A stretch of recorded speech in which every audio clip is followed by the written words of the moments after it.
10వ తరగతి వాల్యుయేషన్ పై కూటమి వైసీపీ మాటల యుద్ధం నడుస్తోంది. అన్ని తెలిసి కూడా బొత్స సత్యనారాయణ 10th వాల్యుయేషన్ పై విమర్శలు చేయడం సరికాదన్నారు మంత్రి కొండపల్లి శ్రీనివాస్.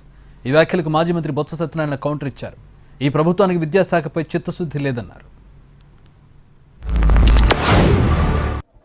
వాల్యుయేషన్ మీద ఏవో తప్పుడు వాదనలు చేశారు. గత ఆయన కూడా విద్యాశాఖ చేశారు. ఆయన కూడా దాని పరిస్థితి తెలియాలి, తెలుసుకోవాలి.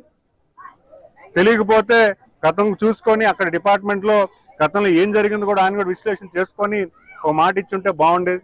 ఎటువంటి విశ్లేషణ లేకుండా ఏదో మాట్లాడాలి కాదని చెప్పాలి, ఏదో ఏదో ప్రభుత్వం మీద బురద చల్లాలని ఒక తప్పుడు ఆలోచనతో ఈ రకంగా చేయడం ఖచ్చితంగా అది ఆయన తాలూకా నాయకత్వానికి కరెక్ట్ కాదు. 10th క్లాస్ సంబంధించి విద్యార్థులు వారి తాలూకా మార్కుల్ని దిద్దిన అంశంలో జరిగిన తప్పిదనాన్ని నేను తేటతెల్లంగా చెప్పాం.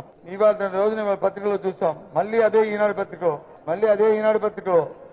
మళ్ళీ ఆ పాఠ్యాంశాన్ని ఇంతకుముందు 20% వచ్చాయి, ధైర్యం లేదని చెప్పిన సంబంధిత మంత్రి చెప్పడం కానీ ఆ పేపర్లో ప్రకటించడం కానీ మరలా చెప్తున్నాను, ఈ ప్రభుత్వానికి చిత్తశుద్ధి లేదు విద్య మీద, ఈ ప్రభుత్వానికి వచ్చి ఒక కమిట్మెంట్ లేదు విద్య మీద.